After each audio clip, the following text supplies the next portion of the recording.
Hey, yo, what up, slackers? Welcome back to the Dragon Ball Wiki story series. Last time we talked about the beginning of the story and why I wanted to do the series. And now we're on to episode number 2. We're well on our way. Before we get the ball rolling, we're going to go over today's idioms and big words. The first one is reluctant.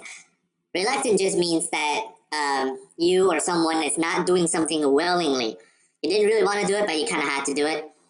The second one is late something. So here, late doesn't mean that you arrive late or you're tardy, but instead it means that someone has recently passed. When you describe someone who has recently passed, you say, for example, his late grandfather means his grandfather who has just recently passed. Passed meaning has passed away. Number 3, epitomize. Epitomize, it's another word for like a typical example of. So something epitomizes something more of a general way. That means it kind of represents that's how something would typically be presented. I guess you can say American football epitomizes the kind of rugged nature of American culture. You should say that. Yeah, let's come back to the epitomize later. And the fourth one is actually a phrase, and that is not to say that. It just means that you kind of want to hold back a little bit on your previous statement. So if you say like some guy did something bad, but that is not to say that he himself has a bad character.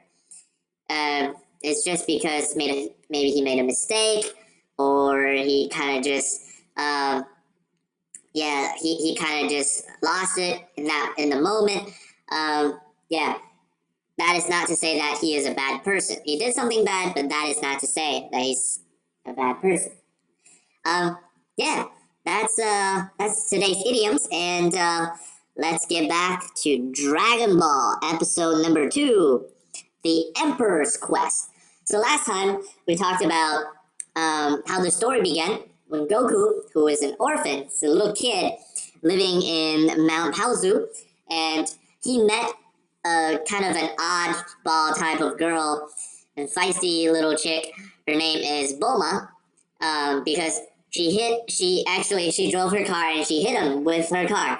And Goku, that's how they met. And then Goku invited her to his house, and she told him how the tales of the 7 Dragon Balls come about, and how that, by gathering those 7 Dragon Balls, they can summon Shenron, the dragon. And Goku decided and he agreed to go on a journey, like a road trip, with her to find those 7 Dragon Balls. And currently, they have 3 together. Bulma has 2, and Goku has 1, which is his 4-star Dragon Ball has been left to him from his late grandfather, Son Gohan. Son Gohan. Oh, that was perfectly put. Of how the late grandfather was being used. Yeah, Son Gohan is Goku's grandfather, who adopted him, he found him as an orphan, and he adopted him, and raised him up to at least to be a powerful little kid who is very adept at his martial arts abilities. Okay, on to episode number 2. So as Goku and Bulma continue their journey, they ended up to this kind of dark, scary place called Skull Valley. Based on the name, it's probably full of skulls and other human remains. And Bulma actually has quite a few magic up her sleeves. So she pulled out a capsule and it spun into a house, or more like a little motel type of lodging facility.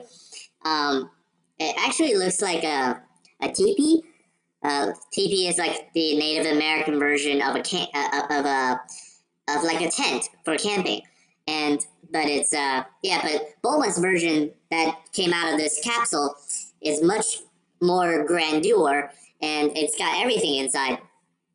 By the way, this is really cool because a capsule can be spun into a an accommodation for overnight staying is quite a nice outlook of what our future could be. Because I also remember another anime, Doraemon, that you know the guy can, I don't know if that's a guy or a thing. Doraemon is this blue looking, he's a cat. He's supposed to be a cat, but he's from the future. But he can pull out of his pouch anything that and that he wanted, and it's because of that power from the future. He's got everything, and yeah. So that the capsule kind of reminded me of Doraemon, and it's yeah, it's just something to look forward to in our future, to be able to just boop, um, uh, you know, flick a capsule onto the ground and it grows into a house. That's awesome. Um, yeah, Goku, he didn't really like this accommodation because he's never seen all the amenities inside, like lights, light switches, TV, um, bathroom, things like that. So yeah, he's confused, and he thought it was a giant monster. So he didn't really like it, and Bulma really insisted that Goku go take a shower because he smells really bad. He's probably taken a limited number of showers since he was born. Living as an orphan by himself. Um, and while Bulma was bathing Goku, um, she found out that he has a tail that is fully capable of doing anything. It's almost like a hand because Goku's tail can grab the brush and brush his back. So that is Bulma was amazed by the tail, and Bulma was also wondering whether every guy had a tail when they were born, but it's just that they tend to hide it when they grow up. But Goku kind of dismissed that myth for Bulma because he told her that his grandfather, or his late grandfather rather, Son Gohan, he didn't have a tail. So yeah, I don't know if Bulma fully bought that. But that was that was a bath for Goku. That was his first bath of his life. And then Bulma wanted to have some quiet time by herself by having a bath, by having a bath herself. And then Goku just walked into the bathroom, and Bulma, as if as if nobody was in there, and as if she wasn't doing anything. So fully naked, Bulma threw a shampoo bottle at Goku's face, and then I guess that's the first time Goku learned that you shouldn't be walking in on a girl naked.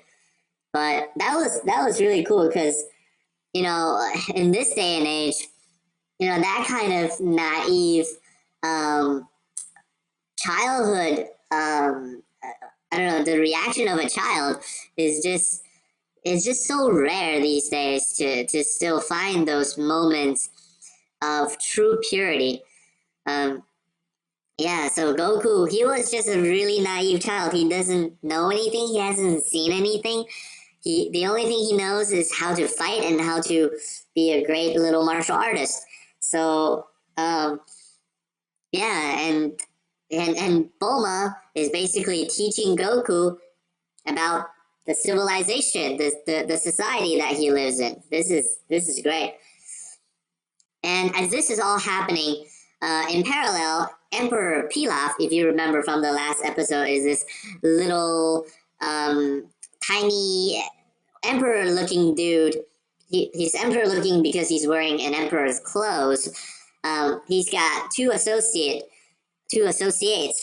Their names are Shu and Mai. So he ordered, he also learned about the 7 Dragon Balls, and he's also got, I think, either 1 or 2 Dragon Balls, and he's also on the hunt for the remaining the remaining Dragon Balls in order to summon the Shenron. And he ordered Shu and Mai to check out Skull Valley because he sees, or he actually got a message that there are mythical glows that's being observed in Skull Valley. So Shu and Mai got into their little jet, is it a helicopter or is it like a jet? And they flew over Skull Valley. However, to their great unfortunate, or to their great misfortune, Goku was also there because Goku didn't really like the food that Bulma brought. And he was reluctant, there we go, he was reluctant to eat Bulma's food because he's not used to eating those types of prepared or pre-packaged types of food. He likes his wild food, wild diet. Yeah, so Goku was there together, at the same time as Shu and Mai was flying over Skull Valley. Goku thought the jet or the little plane that they were flying was a bird, and being so hungry, he knocked down their plane. And once Shu and Mai got onto the ground, they realized that there was no Dragon Ball that was glowing in Skull Valley. Rather, it was a whole pack of wolves that surrounded them in the valley. Just as they were about to become dinner by the pack of wolves, Goku shows up and inadvertently saves these 2 clowns by killing a wolf, skins it, as well as taking another centipede along with the wolf and brought him back to the little temporary house that Bulma built. And Bulma screamed at Goku for bringing such disgusting materials for dinner back home. And yeah, and Goku was a bit perplexed. Like, how can this not be the gourmet that everybody is looking for? And in any case, so yeah, they had dinner separately, and Goku asked, or rather, Bulma asked Goku about his parents, but Goku said he didn't know anything about them because he was found as an orphan, as a baby, by Grandpa Gohan, and as they were talking, Goku fell asleep. And Bulma kept on talking, but only found that Goku fell asleep, and she was quite pissed. You know what? That just epitomizes, there we go, that epitomizes a girl's typical reaction when she finds that her boyfriend is fast asleep as they're maybe trying to watch a movie or do an episode of a TV show that she wanted to watch. Guys can never stay awake in bed unless, there's something in it for them. You know what I mean? So, yeah, and girls really take it pretty seriously and take it personally when the guy next to them just falls fast asleep. So don't do that, guys. That epitomizes a girl's typical reaction. So Bulma's pissed, and then the morning came, and Goku woke up, but Bulma didn't. So, this is one of the best part of this this manga as I remembered it. That Goku was so used to sleeping, like with resting his head onto the crotch of an adult, that being his Grandpa Gohan, and he's so used to resting his head as using Grandpa's cock and balls as a pillow. But when he tried to do that on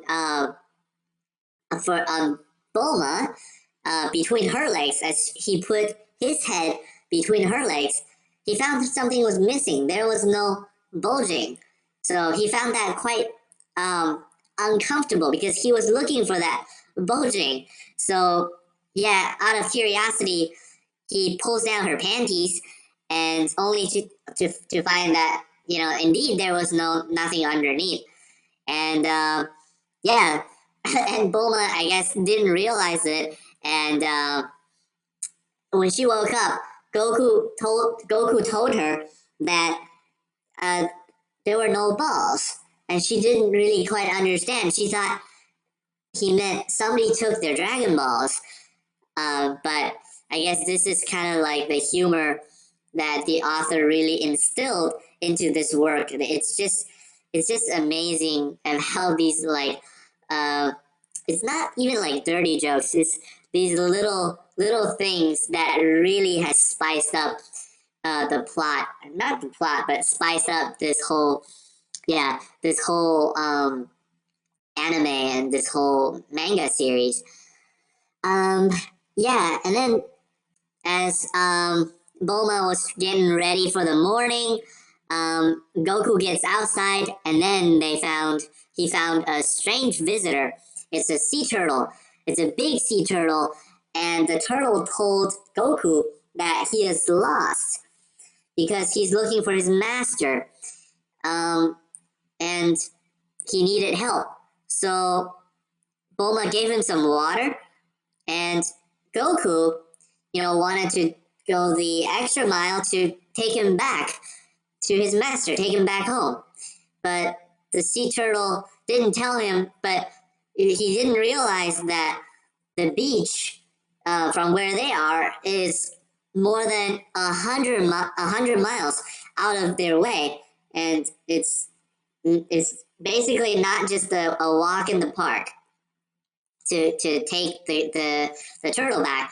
But Goku, you know, being the kind little kid that he is, still, you know, picks up the turtle and started walking down or running down the road to take him back. And then, yeah, Bulma followed them with her motorcycle. And that concludes this current episode. Yeah, this is just a really wonderful and really memorable episode because, first of all, the bathing scene when Bulma was like absolutely startled when Goku just walked into her into the bathroom when she was bathing, and also the panty scene when Goku pulls it down. She wasn't aware, and Goku was so naive, and that's just the highlight of this episode.